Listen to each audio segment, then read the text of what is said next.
Fala pessoal, tudo bem com vocês? Timão classificado para as quartas de final da Copa do Brasil, apesar da derrota e com boas perspectivas, hein? Lamentável o que aconteceu no final do jogo na Vila Belmiro e a pergunta que fica é: terá punição? O Santos vai ser punido? Chega mais, eu sou o Chico Garcia, inscreva-se no canal e vamos juntos!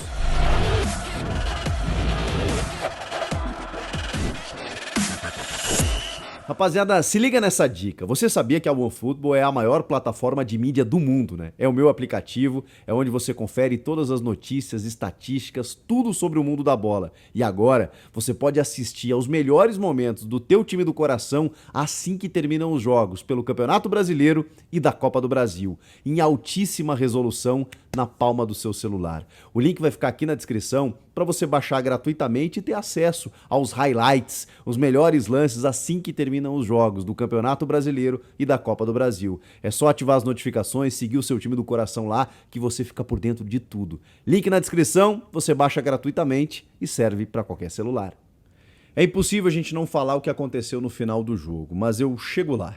Vamos falar da vitória do Santos, derrota para o Corinthians, mas somando aí 4-1 no cômputo dos dois jogos, né? Porque a goleada construída na Neoquímica Arena permitiu o Corinthians a jogar de uma forma muito mais tranquila, administrável, né? Muito mais, digamos, né, serena nessa partida, inclusive preservando alguns jogadores, pensando ali na frente nos jogos mais decisivos, recuperando outros atletas, gerindo melhor, como diz o técnico português Vitor Pereira, para o que vem pela frente. E o Santos, a gente sabe, vive uma reformulação, contratou inclusive o executivo de futebol Newton Drummond, o Chumbinho, que foi campeão mundial pelo Inter, multicampeão pelo Inter, rodou por outros clubes e foi anunciado no Peixe, o Marcelo Fernandes ainda interino, e agora o Chumbinho vai definir quem será o novo comandante, né, do Santos, que está vivendo um processo aí, perdeu o Ricardo Goulart, inclusive, que rescindiu. Enfim, o Santos precisava vencer para pelo menos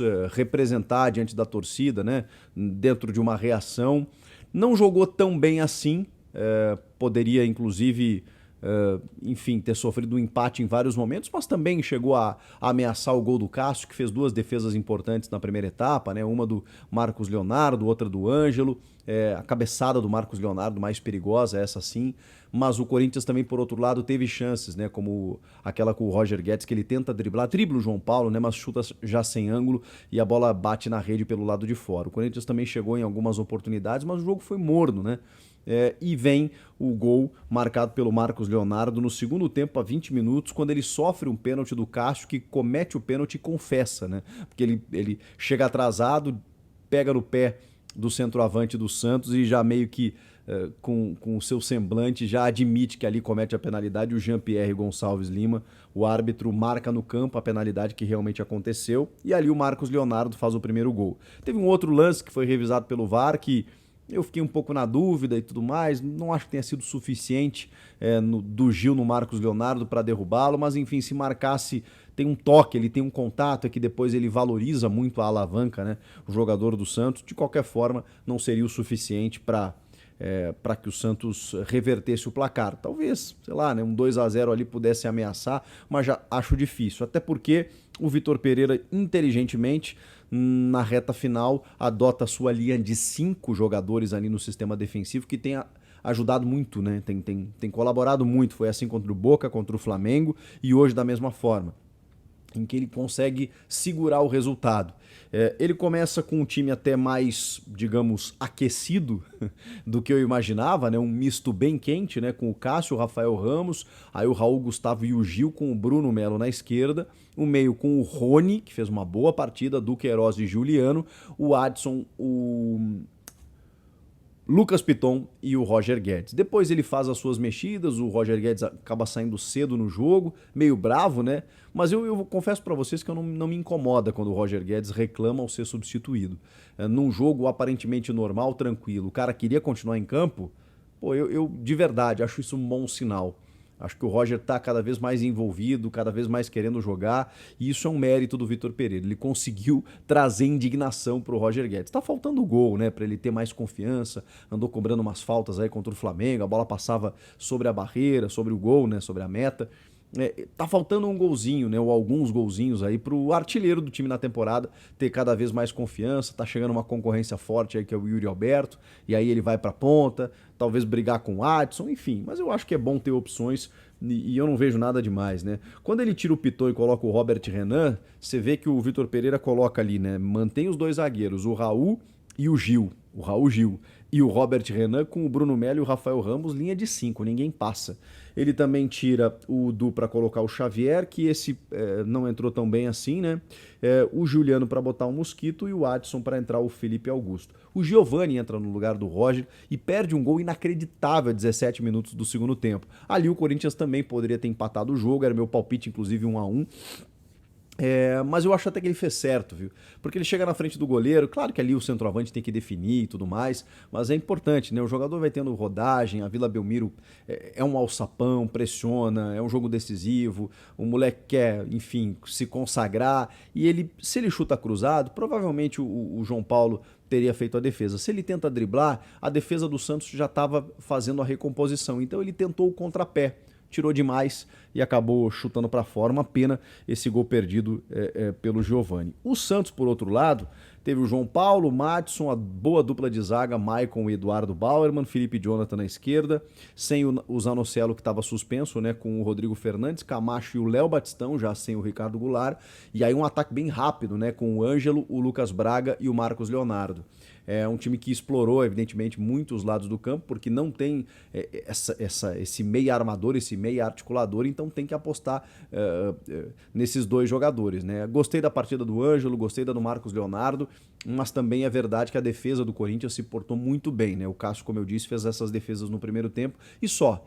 Acho que realmente o Corinthians conseguiu administrar bem o resultado.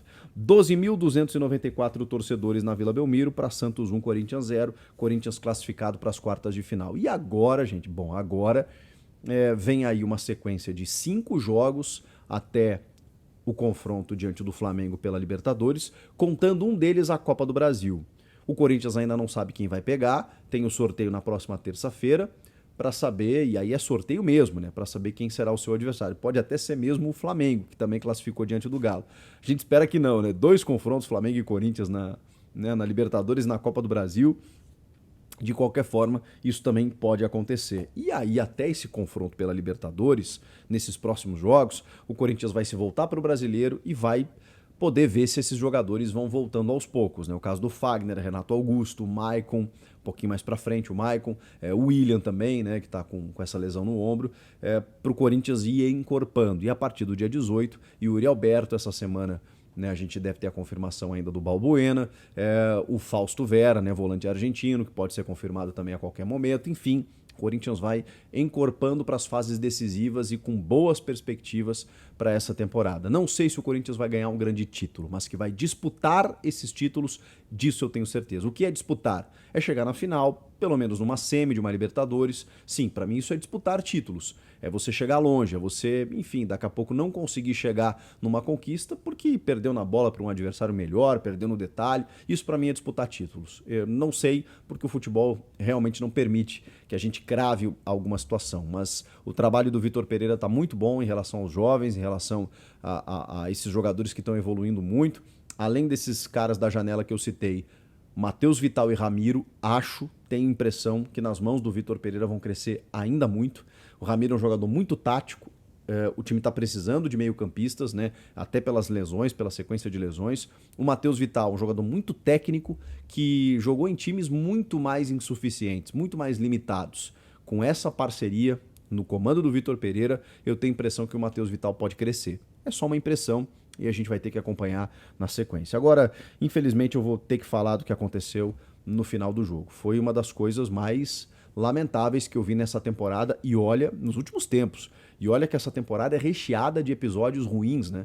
Com faca em jogo da Copinha, com bomba num jogo do Bahia, da delegação do Bahia, no Danilo Fernandes, goleiro, com pedrada na cabeça do Vijaçante, volante do Grêmio, num Grenal. A gente tem vários episódios. E hoje foi um episódio dantesco, grotesco, porque o Cássio deu uma agonia de ver, cara. Pela imagem da transmissão, o Cássio tá de costas e de repente vem um meliante para tentar agredi-lo. não fosse o Marcos Leonardo, o segurança que chega, e o próprio Cássio, né, que percebe tardiamente que o cara tá vindo lhe agredir, consegue meio que se defender assim e derrubar o cara no chão, não sei o que poderia ter acontecido. Se esse sujeito tem uma arma ali, a gente teria visto algo muito, muito trágico num jogo de futebol, gente. E a gente chega nesse detalhe, nesse episódio, depois do Cássio ter sido alvejado com sinalizadores e bombas arremessadas no gramado. O jogo foi paralisado, sendo que sinalizadores são proibidos. E depois dessa invasão desse sujeito que tentou agredir ou conseguiu até o Cássio, o goleiro do Corinthians, que completou hoje 601 jogos com a camisa do time. Depois disso, tem uma invasão generalizada para bater nos jogadores do Corinthians. Gente, assim, ó, a punição, é óbvio que ela tem que ser individualizada, porque esses caras estão, poxa vida, não tem dificuldade para identificar esses caras e punir. E punir, inclusive, respondendo processo, porque o que esses caras fizeram foi um crime, especialmente esse que tentou ou agrediu o Cássio. Mas tudo bem, eu sei que a justiça é falha, o cara vai lá, tudo bem não, né? Mas infelizmente acontece isso, o cara preenche um termo, paga uma fiança, sei lá, passa a noite na cadeia, vai embora e nada acontece. E o cara volta pro estádio e daqui a pouco faz a mesma coisa. Não. Aí é onde eu entro, que o Santos precisa identificar essas pessoas e bani-las do futebol. Se esse cara não tem condições de conviver em sociedade a ponto de precisar invadir o gramado e agredir um profissional, um goleiro rival, do seu time, do rival, o que quer que seja, ou qualquer pessoa que fosse, não, esse cara não pode frequentar estádio de futebol. E aí cabe ao clube que detém o mando do jogo, que detém o palco do evento esportivo, barrar as pessoas que não podem entrar para cometer esse tipo de coisa. Então o Santos, como qualquer outro clube, tá, gente? Tô falando aqui especificamente do Santos. Não, sei que o clube, a sua história, não tem nada a ver com isso. Os torcedores que queriam, foram lá com filhos, família, para acompanhar o jogo de futebol, nada tem a ver com isso. Esses caras, individualmente, precisam ser responsabilizados, mas o clube também. Porque o clube precisa ter estrutura, precisa dar segurança e precisa controlar quem entra e quem sai. Não pode entrar com sinalizadores. Então, que se identifique, a revista foi mal feita, o Santos precisa ser punido. E vai ser punido. Vai perder mando de campo na Vila, que talvez seja o seu grande trunfo. Que talvez tenha sido o seu grande trunfo no ano passado para escapar do rebaixamento. Então o Santos pode se complicar demais nesse ano. Mas, infelizmente, o Santos precisa aprender com esse episódio. De saber identificar esses caras, barrar esses caras de frequentar o estádio e dar mais estrutura e segurança para as equipes que jogam lá. É o mínimo que a gente espera, que haja uma punição severa ao Santos Futebol Clube e, obviamente, às pessoas envolvidas. Diante disso, Timão classificado para as quartas de final da Copa do Brasil. Comentem aí o que vocês acharam disso tudo, né? Do jogo em si, dos episódios ao final da partida e das perspectivas daqui para frente. Inscreva-se no canal e eu volto na próxima. Tchau!